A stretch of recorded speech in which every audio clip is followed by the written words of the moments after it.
Mesdames et messieurs, bienvenue à cette émission centrée sur le commerce au sein du marché COMESA. Le Burundi fait partie des 21 États membres du marché commun de l'Afrique orientale et australe, dénommé COMESA. Cette communauté, créée en 1994, a pour objectif de promouvoir l'intégration régionale par le commerce et le développement des ressources naturelles et humaines dans l'intérêt commun de toutes les populations de la région. Parlons aujourd'hui des échanges commerciaux pour évoquer la problématique des importations excessives en provenance de l'extérieur de la zone d'échange COMESA, un vaste marché de plus de 500 millions de consommateurs.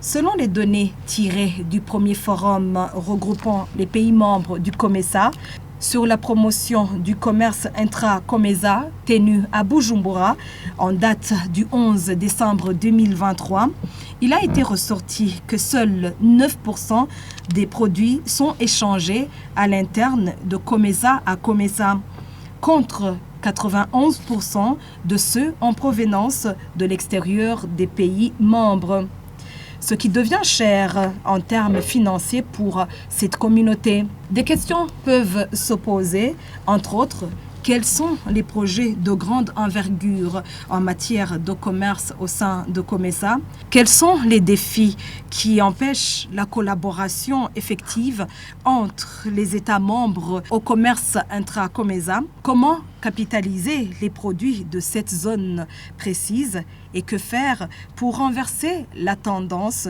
et bien d'autres interrogations? Sur ce plateau, je suis avec deux invités, à savoir Denis Nshimirimana. Il est secrétaire général de la Chambre fédérale de commerce et de l'industrie et de l'artisanat du Burundi. Bonjour et bienvenue, Denis Nshimirimana. Merci, bonjour. Nous sommes également avec Madame Consolate Sibomana. Elle est directrice du commerce extérieur au ministère du Commerce, Transport et Industrie. Bonjour, Madame la directrice. Bonjour, madame. Denis Nshimirimana, comme on parle de ces importations excessives, de quoi concrètement est fait de ces importations qui viennent de l'extérieur de cette communauté COMESA? On importe presque tout. Vous savez, au Burundi, on importe jusqu'à la boîte d'allumettes. Alors, en conséquence, on exporte très peu de choses. La zone COMESA, qui représente 21 pays pratiquement sur 55 pays africains, ça fait pratiquement 40% de l'Afrique. Ouais, près de la moitié. Oui, près de la moitié. Déjà, même au niveau de l'Afrique, nous savons que l'Afrique commerce avec l'Afrique pour 14-15%. Et l'Afrique importe hors de l'Afrique pour 85%. Donc, cette tendance, cette courbe qui se dessine pour au niveau de l'Afrique est pratiquement similaire à celle de la zone COMESA. On dirait que les gens, quand on importe d'Asie, d'Europe, ce sont des produits de qualité, alors que des fois on laisse en Afrique des produits de très bonne qualité.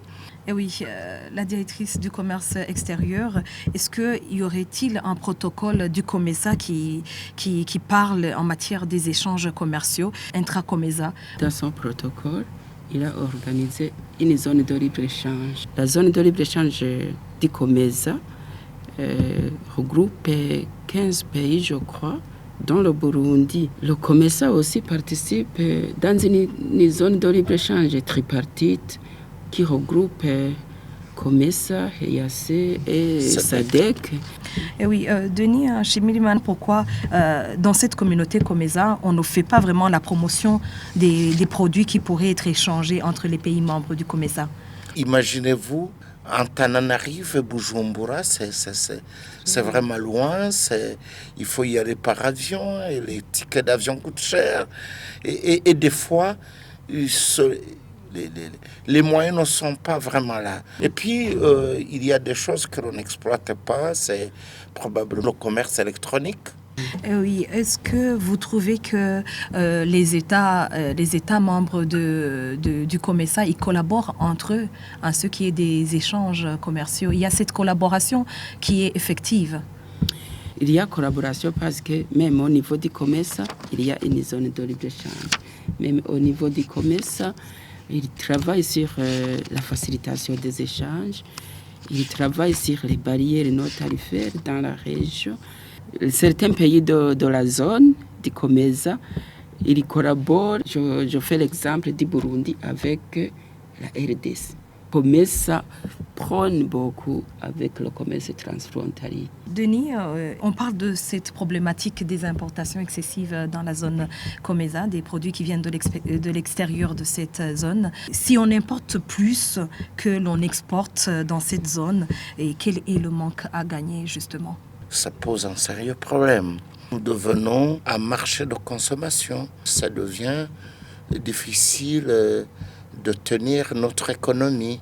Deuxième chose, les pays contractent des crédits à la Banque mondiale, au FMI.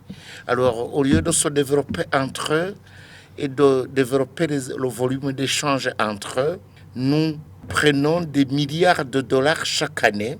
Des milliards de dollars traversent l'Atlantique, traversent l'océan Indien, traversent la Méditerranée chaque année au lieu d'être investis en Afrique. Et au sein du COMESA, le visa déjà est une barrière. Donc il n'y a pas libre circulation des personnes. Il n'y a pas libre des biens aussi.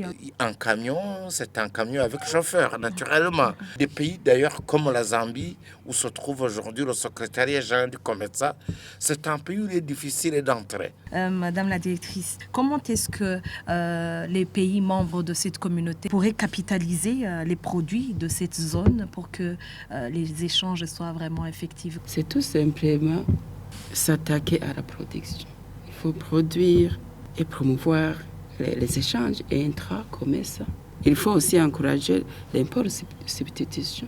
C'est la même question, Denis Shimirimana. D'abord, il faut développer les foires, expositions. Au sein du COMESA, ça nous permet de voir les produits disponibles et inciter les hommes d'affaires à participer dans ces foires expositions.